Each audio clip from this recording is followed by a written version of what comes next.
Metabolisme merupakan proses penyusunan senyawa sederhana menjadi senyawa kompleks yang membutuhkan energi dalam prosesnya.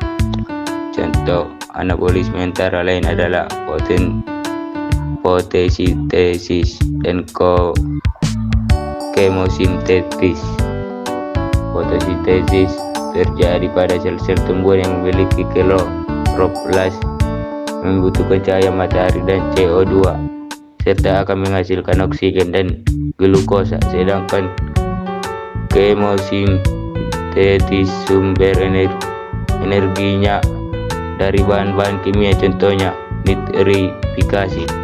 Fotosintesis adalah proses pembuatan atau pembentukan makanan yang dilakukan oleh tumbuhan dengan bantuan energi cahaya matahari. Bagaimana proses fotosintesis terjadi? Pertama, tumbuhan akan mengumpulkan bahan-bahan yang diperlukan dalam proses fotosintesis. Bahan yang diperlukan dalam proses fotosintesis yaitu air, karbon dioksida, klorofil, dan cahaya matahari. Air diserap oleh akar kemudian disalurkan melalui batang menuju ke daun. Karbon dioksida diserap oleh daun melalui stomata. Stomata merupakan celah pada tanaman seperti mulut atau mata yang bisa membuka dan menutup. Gas karbon dioksida merupakan gas yang dikeluarkan manusia ketika bernapas dan gas buang dari kendaraan. Klorofil adalah merupakan zat hijau daun yang dapat menyerap energi sinar matahari. Nah, setelah bahan-bahan terpenuhi, tumbuhan akan melakukan fotosintesis. Proses fotosintesis terjadi ketika daun menangkap cahaya matahari dan menggunakannya untuk mengubah air dan karbon dioksida menjadi karbohidrat dan oksigen. Air di dalam tanah diserap oleh akar dan disalurkan ke daun. Pada daun terdapat klorofil yang menangkap cahaya matahari. Energi cahaya dari matahari diserap oleh daun. Gas karbon dioksida diserap oleh daun. Terjadi proses fotosintesis di daun, tepatnya pada bagian kloroplas. Fotosintesis menghasilkan karbohidrat dan gas oksigen yang dilepaskan ke udara. Hasil fotosintesis berupa karbohidrat disalurkan ke seluruh bagian tumbuhan dan sisanya disimpan sebagai cadangan makanan dalam bentuk buah atau umbi. Pengertian kloroplas. Kloroplas adalah bagian dari plastid yang mengandung klorofil. Di dalam kloroplas berlangsung fase terang dan fase gelap dari fotosintesis tumbuhan. Kloroplas terdapat pada hampir seluruh tumbuhan, tetapi tidak umum dalam semua sel. Bila terdapat kloroplas, tiap sel dapat memiliki satu sampai banyak plastid. Struktur organesel kloroplas. 1. Membran terluar. Membran luar kloroplas menutupi ruang intermembran antara membran dalam dan membran luar kloroplas bersifat permeabel. Kedua, ruang antar membran. Pembatas atau penghalang antara membran dalam dan membran luar tebalnya kira-kira 10 nanometer.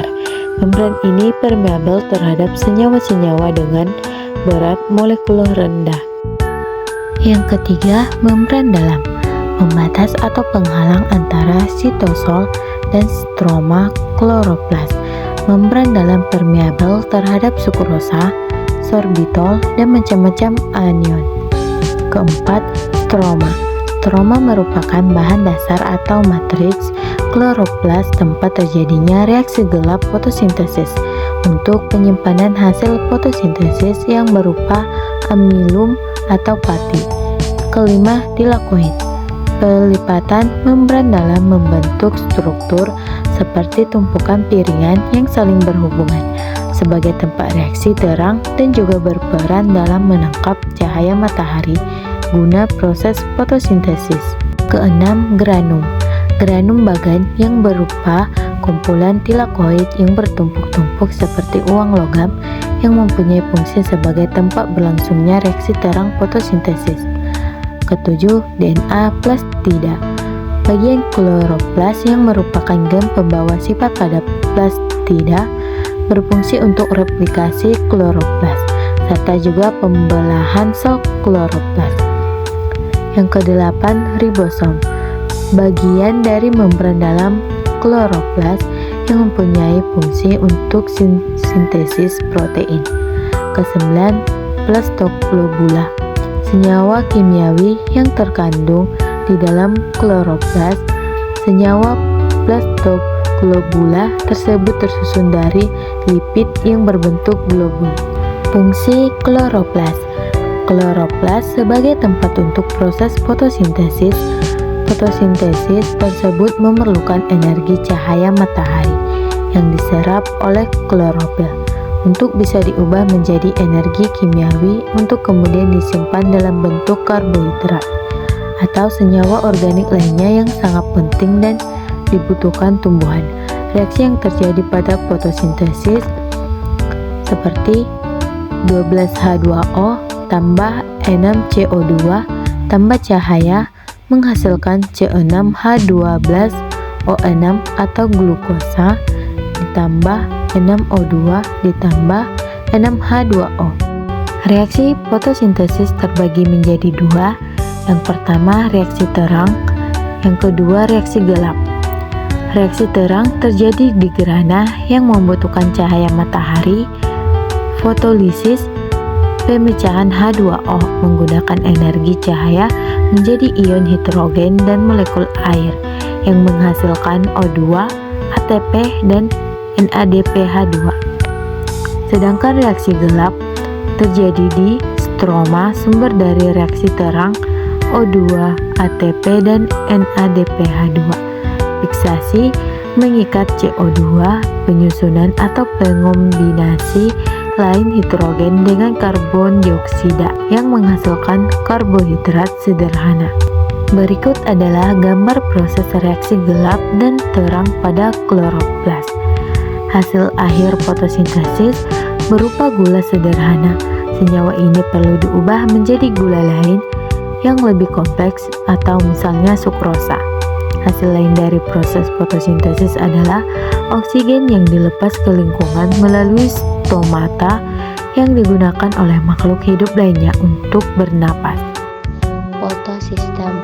Fotosistem ada dua macam, yaitu fotosistem 1 atau 700 yang mengandung klorofil A dan mampu menyerap energi cahaya dengan panjang gelombang 700 nanometer.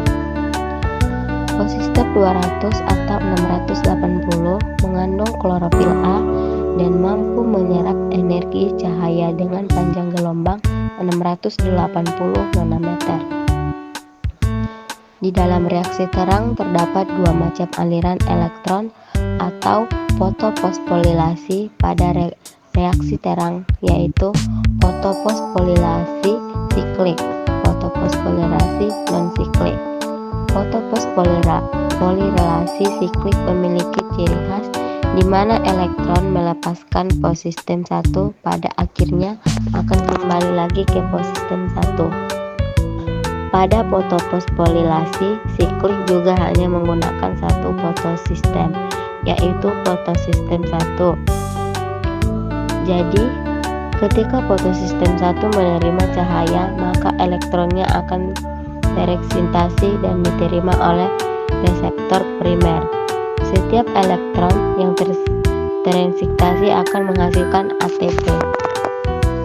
Sehingga hasil jalur fotoposfolilasi siklik ini hanya ATP saja. Jalur ini hanya terjadi ketika konsentrasi NADPH2 sudah mencapai maksimum. Yang kedua, fotoposfolilasi non-siklik. Dimulai ketika fotoposfolilasi 2 menyerap cahaya di mana energinya ditangkap oleh klorofil untuk memecah molekul air atau fotolisi di mana H2O dipecah menjadi dua ion H+, kemudian 2 elektron dan juga setengah oksigen. Elektron elektron yang dilepaskan proses fotolisis akan diteruskan menuju aseptor elektron yaitu primer. Kemudian dilanjutkan ke sistem transfer elektron seperti plastokion, plastistrokum, dan plaston sianin. Kemudian proses ini akan menghasilkan ATP dan pada akhirnya elektron tersebut akan diterima oleh fotosistem 1, di mana pada saat yang bersamaan fotosistem 1 menyerap energi cahaya dan melepaskan elektron.